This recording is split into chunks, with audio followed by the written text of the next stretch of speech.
रोज एक नई कहानी देखने के लिए चैनल को सब्सक्राइब करें और बेल आइकन दबाना ना भूलें। निधि का स्वभाव थोड़ा अकड़ू किस्म का था।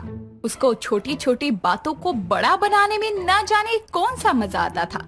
ऐसे ही एक शाम जब उसकी माँ लता अपने बेटे अनुज के साथ बैठकर निधि की शादी के बारे में बातें कर रही होती है, तो उसको सुनकर निधि कहती है, वाह वाह, अब इस घर से मुझे निकालने की तैयारियां की जा रही हैं।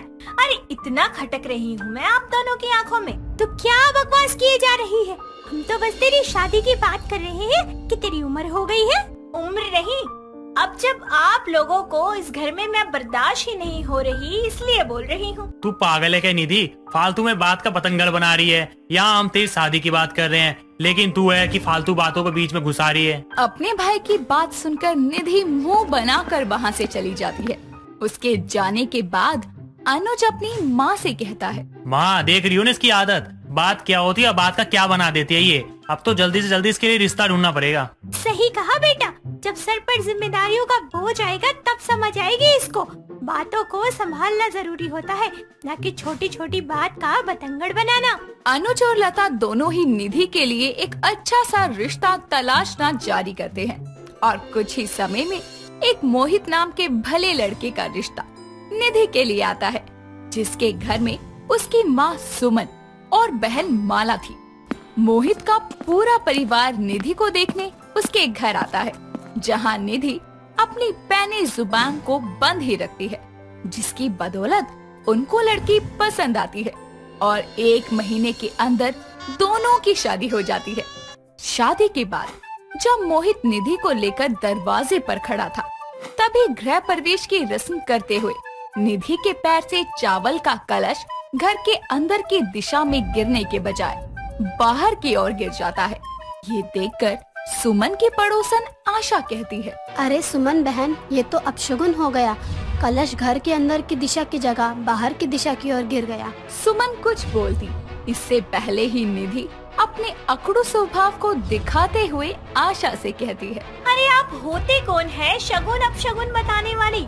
आप जैसी औरतों को बस दूसरों के घरों में आग लगाना आता है। आज आप मेरी सास के मन में डाल रही हैं कि मेरा आना अपशगुन था। कल को आप उनके मुंह से मेरे लिए कलमुही कुलक्षणी जैसे शब्द भी निकलवाओगी। हाय हाय, मैंने तो ऐसा कुछ कहा ही नहीं। सुमन देख तो अपनी बहू को कैसे मेरी छोटी सी बात का राई का पहाड़ बना रही है। वाह वाह वाह, अब मैं राई का पहाड़ बना रही हूँ। कल को आपके शब्दों के बहकावे में आकर मेरी सास ने मुझे जिंदा जला दिया तो बताओ, तुम मेरी सास को बुरा भला बोलोगी कि कैसी सास है, बहू को जला दिया? अरे अरे बहू बस कर, क्यों बात का बतंगड़ बना रही है? चल अंदर आजा, कुछ नहीं होता कलश के उल्टा गिरने से। सुमन किसी तरह समझा बुझाकर निधि को घर में लाती है, लेकिन ये सब देखकर मोहित को उसकी बहन माला कहती है, भैया ये भाभी तो सीता की जगह गीता निकली, थोड़ा संभल कर रहना, कहीं आपकी कोई छोटी सी बात का भाभी ऐसे ही बतंगड़ ना बना दे। सही कहा माला, इसके सामने तो कदम ही नहीं, शब्दों को भी फूक फूक के निकालना पड़ेगा मुँह से। चल अब मैं भी जाता हूँ आराम करने। पहले दिन से ही निधि के स्वभाव का पता चलने पर उसके ससुराल वाले उससे संभल कर ही बोलते थे, लेकिन एक सुबह माला अपने कमरे में लेटे लेटे 3-4 पैकेट चिप्स ठूसते हुए अपने फोन में मूवी देख रही थी। तभी हाथों में पराठे की प्लेट लिए निधि उसके कमरे में आकर कहती है, माला ये पराठे खा लो, तुमको भूख लगी होगी। भाभी मुझे अभी नहीं खाना, आप ले जाओ। निधि को माला की ये बात बुरी लग जाती है और वो खाने की प्लेट बाहर टेबल पर आकर गुस्से में रखती है। वहीं सोफे पर बैठी उसकी सास उसका गुस्सा देखकर कहती है, बहू क्या हुआ, इतने गुस्से में प्लेट क्यों रखी, टूट जाती तो? हाँ, आपको प्लेट टूटने की पड़ी है और आपके बेटे को तो मेरी पड़ी ही नहीं है। यहाँ गर्मी में मरते खपते हुए मैंने खाना बनाकर उसके कमरे में लेकर गई, लेकिन महारानी को खाना नहीं है। अब उसे मेरे हाथों का खाना नहीं खाना। कल को अपने भाई को बोलेगी कि मुझे भाभी पसंद नहीं है, उसे घर से निकाल दो। बहू ये क्या कह रही है, छोटी सी बात है, उसको भूख नहीं होगी इसलिए उसने मना कर दिया, अब इसमें इतना बड़ा इशू तो कुछ नहीं है। लो, ननन के बारे में बोल दिया तो सास को मिर्ची लग गई। अब तुम दोनों माँ बेटी मिलकर मेरा इस घर में रहना मुश्किल कर दोगी। हे भगवान, करूँ तो क्या करूँ, कहाँ जाऊँ? निधि जोर जोर से बोलते हुए रोने लगती है। ये सुनकर माला बाहर आती है तो उसकी माँ उसको सब बताती है, जिस पर वो अपनी भाभी से कहती है, भाभी मैंने अभी अभी चिप्स खाए थे इसलिए मुझे भूख नहीं थी, लेकिन आपने तो इतनी सी बात को बिना समझे उसका बतंगड़ बना दिया। अरे अपने ही घर में छोटी छोटी बातों का पहाड़ बनाकर आपको क्या खुशी मिलती है? आपके कहने का क्या मतलब है कि मैं घर में कलेश करवाती हूँ, आग लगाती हूँ? अरे खुद को देखो, कुछ ही दिनों में क्या बर्ताव हो गया है आपका मेरे साथ। बहू उसने ऐसा कुछ नहीं बोला। माँ आप इन्हें कुछ मत बोलो, आप इनको जितना बोलोगे ये उतना ही बात को बढ़ाएंगी। शाम को भैया आएंगे तब उनसे बात करेंगे। इतना बोलकर माला अपनी माँ को लेकर जाने लगती है तो उनको ऐसे जाते देखकर निधि बोलती है, हाँ, शाम को मेरे पति से मुझे पिटवाने का प्लान बनाने जा रही हो? निधि की बात को नजरअंदाज करके दोनों माँ बेटी कमरे में चली जाती है। शाम को मोहित के घर आते ही सबसे पहले निधि उसके पास आती है और सब कुछ बता देती है, जिस पर मोहित बोलता है, अरे तुम भी ना छोटी सी बात के लिए परेशान हो रही हो। कोई नहीं, जाओ मेरे लिए पानी लाओ। निधि इतनी बड़ी बात पर मोहित का ऐसा रवैया देखकर हैरान होती है। कुछ ही देर में माला उसके पास आकर कहती है, भाभी आज प्लीज मेरे लिए मेरी पसंद की अंडे की भुर्जी बना देना, आप बहुत अच्छा बनाती हो। अच्छा मैं जरा अपनी दोस्त से मिलकर आती हूँ, डिनर तक लौट आऊंगी। माला का बर्ताव भी साधारण देखकर निधि को अचंभा होता है। तभी सुमन भी अपने कमरे से बाहर मोहित के पास आकर बैठते हुए बोलती है, बहू जरा चाय बना दे मुझे और मोहित के लिए भी ले आइयो। हाँ माँ, निधि के हाथों की चाय से थकान उतर जाती है। जी लेकर आई अभी। ये क्या हो रहा है? दोपहर को इतनी बड़ी बात हो गई, शाम को मोहित के घर आने के बाद माला और माँ को तो बैठकर उसके अच्छे से कान भरने चाहिए थे, लेकिन ये तो ऐसे बर्ताव कर रही है जैसे कुछ हुआ ही ना हो। इन सभी कश्मकश में निधि चाय बनाकर अपनी सास और पति को देने के बाद रात को खाने की तैयारी में लग जाती है। जहाँ वो खाना बनाकर तैयार कर ही लेती है कि तभी माला बाहर आकर सीधे रसोई में जाकर निधि से कहती है, वाह भाभी आपने खाना बना लिया, चलो मैं आपकी मदद करती हूँ खाना लगाने में। ठीक है दीदी, इनको तो सच में कोई नाराजगी ही नहीं है। मैं तो नहीं मांगने वाली कोई माफी। ऊपर आते ही मोहित के कान भी भरे, फिर भी ये लोग इतने प्यार से बात कर रही हैं। इसी कश्मकश में डूबी निधि सबके साथ खाना खाने टेबल पर बैठती है, जहाँ उसके बनाए खाने की सब तारीफ करते नहीं थकते। ये देखकर निधि से रहा नहीं जाता और वो अपनी सास और माला से बोलती है, माँ जी ये क्या है? दोपहर को मैंने इतना कुछ बोला आपको, इतनी सी बात का इतना बड़ा बतंगड़ बना दिया, बावजूद उसके आपने मुझे एक शब्द नहीं कहा। अरे मुझे तो छोड़ो, आपने मोहित को कुछ नहीं कहा। और माला, शुरुआत तो मैंने तुमसे की थी ना, तुमको लेकर भी मैंने कितना बुरा भला कहा, फिर भी तुम मुझसे इतने प्यार से बात कर रही हो। तुम इतने नॉर्मल कैसे रह सकती हो? बहू देख, तुझे छोटी छोटी बातों को बढ़ाने की आदत है, लेकिन हमें उससे ज्यादा प्यारा है हमारा परिवार और यहाँ के रिश्ते। अब हम उस बात को बढ़ाते और मोहित को बताते तो घर के दो हिस्से हो जाते ना। और भाभी घर में दरार आने से अच्छा है हम ही उस बात को भूलकर आगे बढ़े, क्योंकि आखिर ये घर और रिश्ते तो हमारे ही है ना। और निधि, मैंने तुम्हारी बात पर इसलिए ज्यादा ध्यान नहीं दिया कि मुझे पता था माँ और माला ने अगर ये बात मुझे नहीं बताई तो कोई कारण होगा, इसीलिए मैं भी चुप रहा। सबकी बातें सुनकर निधि को ये एहसास हुआ कि वो कितनी गलत थी, जो छोटी छोटी बातों पर बतंगड़ बनाकर घर का माहौल खराब कर रही थी। अपनी गलती का एहसास होते ही निधि सबसे माफी मांगती है और दोबारा अपनी इस आदत को ना दोहराने का वादा भी करती है। निशा की प्रवीण के साथ शादी हो जाती है। सुहाग रात को वो अपने कमरे में घूंघट करके बैठी ही थी कि प्रवीण उसके पास आकर प्यार से उसका घूंघट हटा देता है, जिसके बाद वो बोलता है, निशा तुम बहुत अच्छी लग रही हो, मैं तुम्हें कुछ देना चाहता हूँ, जरा अपनी आंखें बंद करो। जी प्रवीण जी। निशा अपनी आंखें बंद कर लेती है और प्रवीण उसे प्यार से गुलाब देते हुए बोलता है, Nisha I love you.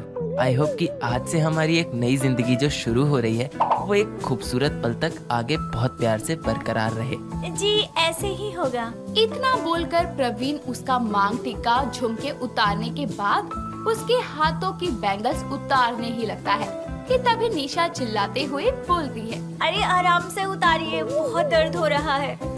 Sorry निशा, आराम से उतारता हूँ। प्रवीण आराम से उसकी कलाई पकड़कर उसकी चूड़ियाँ उतारता है, लेकिन वो नहीं उतरती। परवीन जी आराम से उतारिए ना, उतर जाएंगी।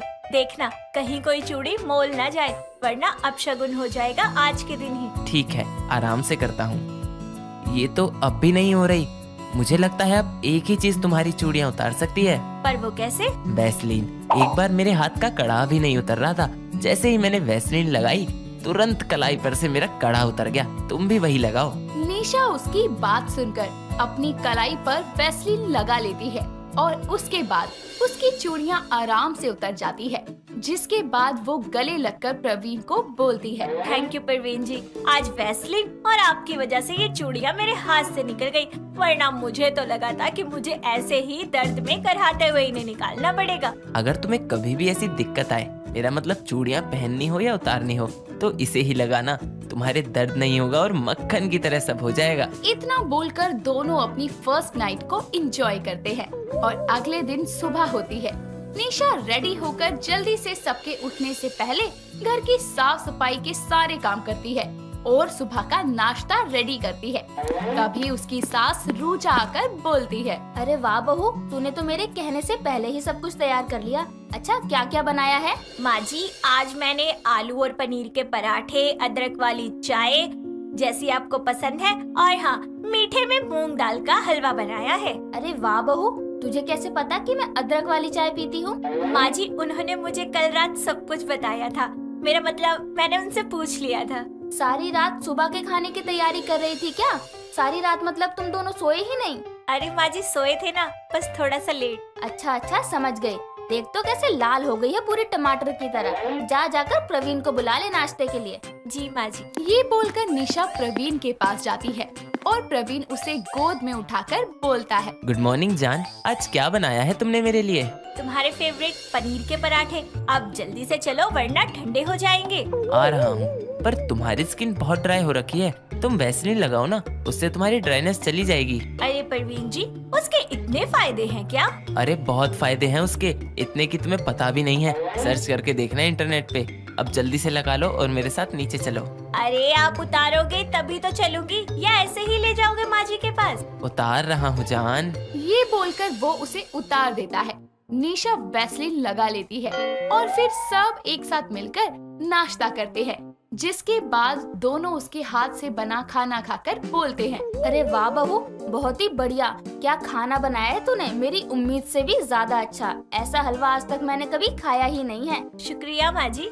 हाँ निशा, वाकई में तुमने सारा नाश्ता बहुत लाजवाब बनाया है। ये ले बहू, तेरी शादी के बाद का पहला शगुन। ये मेरी तरफ से हमेशा संभाल कर रखियो।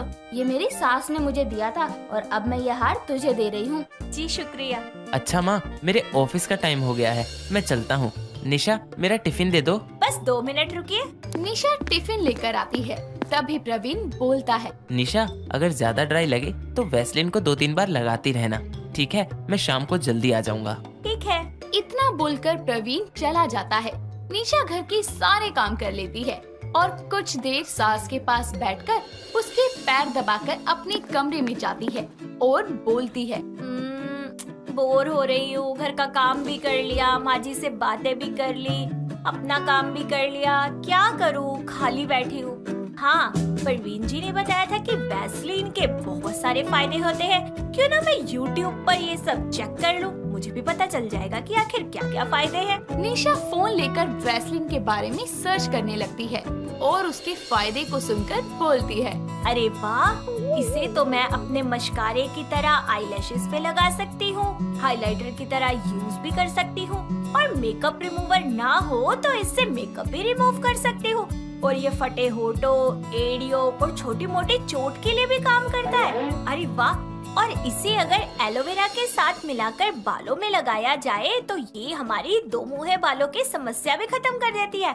अरे वाह, ये तो बड़ी जबरदस्त है। चलो सबसे पहले मैं इसे हाइलाइटर की तरह लगा के देखती हूँ। इतना बोलकर निशा मिरर के आगे बैठकर अपना मेकअप करती है और मस्कारे, लिपस्टिक, हाइलाइटर की जगह इसे यूज करके बोलती है, अरे वाह, कितनी ब्यूटीफुल लग रही हूँ मैं। मेरा फेस तो एकदम नेचुरल ग्लो कर रहा है। माँ जी को दिखाकर आती हूँ। निशा अपनी सास के कमरे में जा ही रही होती है कि तभी डोर बेल बजती है और निशा डोर ओपन करने चली जाती है और देखती है कि उसकी फ्रेंड प्रेरणा आई हुई है। प्रेरणा, तू अचानक यहाँ कैसे? अरे बस आ गई तुझे सरप्राइज देने। माफ कर दे यार, कल शादी में नहीं आ पाई। वो क्या है ना, मेरा लहंगा अटक कर फट गया, इसलिए नहीं आई। मेरा बहुत मन था, सॉरी कल के लिए। अरे पागल, कोई नहीं, देर से ही सही लेकिन तू आई तो सही, वरना नहीं आती ना तो मैं तुझे गिरा गिरा के मारती। चल अब अंदर चल। आ गई। वैसे तू बहुत अच्छी लग रही है। शादी के बाद लड़की की शक्ल पर क्या ग्लो आ गया है, मानना पड़ेगा। क्या कर दिया जीजू ने रात ही रात में, जरा मुझे भी तो बता। पागल हो गई है क्या? कुछ भी बोले जा रही है। अरे तेरे जीजू ने मुझे वैसलीन के बारे में बताया था, फिर मैंने उसके बारे में सर्च किया तो अभी मैं उसी से रेडी होकर आई हूँ। ओहो, जीजू के कहने पर। सही है, लेकिन मुझे नहीं सूट करता और मैंने सुना भी है कि इसको लगाकर काले हो जाते हैं, तो शायद तुझे नहीं लगाना चाहिए, खामखा तेरी स्किन डल हो जाएगी। नहीं यार, ऐसा कुछ नहीं है। 4-5 घंटे हो गए हैं मुझे लगाए हुए, मेरी स्किन पर कोई चिपचिप नहीं हो रही, बल्कि मुझे मेरी स्किन बहुत ग्लोइंग लग रही है। I think you should try this यार। और वैसे भी ये एकदम नेचुरल है, इससे किसी की भी स्किन को कोई नुकसान नहीं होगा। तुम मेरी बात मान करना, एक बार ट्राई जरूर करना। चल छोड़, बैठ, मैं तेरे लिए कॉफी लेकर आती हूँ। चल ठीक है। इतना बोलकर निशा कुछ ही देर में उसके लिए कॉफी और सैंडविच बना के लाती है, जिसे खाकर वो उसकी तारीफ करती है। प्रेरणा कॉफी का कप टेबल पर रखती है कि तभी वो गलती से गिरकर टूट जाता है और प्रेरणा उसे उठाती है तो उसकी उंगली कट जाती है, जिसे देखकर निशा बोलती है, अरे पागल, ये क्या किया तूने? बोला था ना मैं कर दूंगी, लेकिन तू है कि सुनती नहीं। अब 1 मिनट रुक, मैं भी आई। जल्दी आ। निशा कॉटन और वैसलीन लेकर आती है, जिसके बाद कॉटन से उसका ब्लड साफ करके वैसलीन लगाकर बोलती है, अरे इसे लगाने से तेरी उंगली काली नहीं होगी, बल्कि तेरी चोट जल्दी ठीक हो जाएगी। पागल, मैंने फेस की बोली थी। इतना तो मैं भी जानती हूँ कि वैसलीन को कटी फटी एड़ी या हीलिंग के लिए यूज करते हैं। ओह थैंक गॉड, तुझे तो कितनी इन्फॉर्मेशन है इसके बारे में। अरे यार सीरियस मत हो, मजाक कर रही थी। और इस तरह प्रेरणा अपने घर चली जाती है। वक्त बीतता है, निशा YouTube पर वैसलीन के हैक और उसके बारे में डालने लगती है, जिससे उसके चैनल पर बहुत व्यूज आते हैं। इसकी वजह से वैसलीन के काफी प्रोडक्ट्स बिकने लगते हैं और देखते ही देखते वैसलीन की कंपनी की तरफ से निशा को ब्रांड एम्बेसडर बनने का ऑफर आता है। वो ये खुशखबरी अपने पति और सास को देते हुए बोलती है, माँ जी, परवीन जी, एक बहुत बड़ी खुशखबरी है। सोचिए इस खुशखबरी का क्या कारण हो सकता है। तू मुझे दादी बनाने वाली है ना? माँ जी ये नहीं, कुछ और इससे भी बहुत बड़ी गुड न्यूज है। तुम्हें राशन की दुकान पर ऑफर मिला होगा किसी सामान पर। ओफो परवीन जी, आपको याद है जब आपने मुझे बताया था कि वैसलीन के कितने फायदे होते हैं, और फिर मैंने उसके बारे में सर्च किया और मैं YouTube पर व्लॉग बना कर डाल रही थी। कुछ याद आया? हाँ, तो क्या हुआ? अरे परवीन जी, हुआ ये है कि मुझे वैसलीन कंपनी की तरफ से ब्रांड एम्बेसडर बनने का मौका मिला है। अब मैं वैसलीन की एडवर्टाइजमेंट करूंगी, मैं टीवी पर आऊंगी, पैसा ही पैसा होगा, बल्ले बल्ले। अरे वाह, इसका मतलब तू हीरोइन बन गई, अब तू टीवी पर आया करेगी। हाँ मम्मी सही है, मैं अपने ऑफिस में बताऊंगा सबको, मेरी भी वाहवाही होगी। Congratulations Nisha. Thank you Praveen ji. और इस तरह अगले दिन वो वैसलीन के ब्रांड एम्बेसडर के लॉन्च पार्टी में जाती है, जहाँ उसे वैसलीन एम्बेसडर बनाया जाता है, जिसके बाद उसे काफी पैसे मिलते हैं और सब खुशी खुशी रहने लगते हैं। सिमी सुबह सुबह फ्रेश होकर कॉलेज जाने के लिए तैयार होकर नाश्ते की टेबल पर आती है और अपनी माँ को आवाज लगाती हुई बोलती है, माँ माँ, कहाँ हो आप? नाश्ता दे दो, कॉलेज जाना है मुझे। उसकी माँ रीता उस वक्त मंदिर में पूजा कर रही होती है। तभी वो सिमी की आवाज सुनकर बोलती है, हाँ सिमी बेटा, थोड़ी देर रुक जा, पूजा करके आती हूँ मैं। माँ तो पूजा कर रही है, सही है, एक काम करती हूँ, आज मैं नाश्ता अपने हाथों से बना लेती हूँ। माँ पूजा खत्म कर लेगी, तब तक मैं नाश्ता बना दूँ। इतना बोलकर वो दबे पांव किचन में जाकर अपने लिए ऑमलेट बनाने लगती है। और कुछ ही देर में रीता पूजा खत्म करके किचन में जाती है तो देखती है कि सिमी किचन में प्याज काट रही है। तभी उसकी उंगली चाकू से कट जाती है। ये देखकर वो जल्दी से सिमी के पास जाती है और एक कपड़ा लेकर उसके हाथ पर रखकर बोलती है, अरे तुझे कितनी बार समझाया है ना कि मेरे होते हुए तू किचन में काम मत किया कर, लेकिन तुझे मेरी बात समझ ही नहीं आती। अब लग गई ना चोट तुझे? माँ, इतनी भी नहीं लगी है, जरा सी तो है। आपको पता है ना मुझे खाना बनाने का कितना शौक है, लेकिन आप तो मुझे किचन में जाकर खुद से एक कप चाय भी नहीं बनाने देती। इसलिए आज आप बिजी थी तो मैंने ही बना लिया। तूने क्या सोचा था कि आज मम्मी बिजी है तो बस मिल गया मौका, घुस जाती हूँ किचन में नाश्ता बनाने के लिए। लेकिन क्या किया तूने अपने साथ? देख, कटवा ली ना अपनी उंगली। अरे मैंने तुझे बड़े नाजों से पाला है, इसीलिए नहीं कि तू किचन में घुसकर खाना बनाए। जाकर टेबल पर बैठ, लेकर आती हूँ मैं नाश्ता। उसकी बात मानकर सिमी चुपचाप वहाँ से चली जाती है। सिमी अपने माता पिता की एक लौती औलाद थी और हमेशा से उसे खाना बनाने का बहुत शौक था। ऐसे ही एक दिन वो अपने पिता उमेश से बोलती है, पापा मुझे आपसे एक बात करनी है, आप मानेंगे ना? अरे हमारी प्यारी बेटी कोई बात बोले और हम उसे ना माने, ऐसा कैसे हो सकता है? बोल बेटा, क्या बात है? पापा मुझे कुकिंग क्लास ज्वाइन करनी है, प्लीज मना मत करना प्लीज। अरे बेटा, कुकिंग सिखाने का फायदा ही क्या है जब तेरी माँ तुझे खाना बनाने देती ही नहीं। इसकी जगह कुछ और कर ले बेटा। नहीं पापा प्लीज, मेरा बहुत मन है। माँ जितना टेस्टी खाना बनाती है ना, मैं उससे भी 1000 गुना टेस्टी खाना बनाऊंगी। बस मुझे कुकिंग क्लास ज्वाइन करने दो। सिमी अपने पापा से बात कर ही रही होती है कि तभी वहाँ रीता आती है और बोलती है, क्या बातें कर रहे हो दोनों बाप बेटे मिलकर? क्यों सिमी, कहीं तेरे पापा तुझसे मेरी चुगली तो नहीं कर रहे? अब भला ये गुनाह मैं कैसे कर सकता हूँ?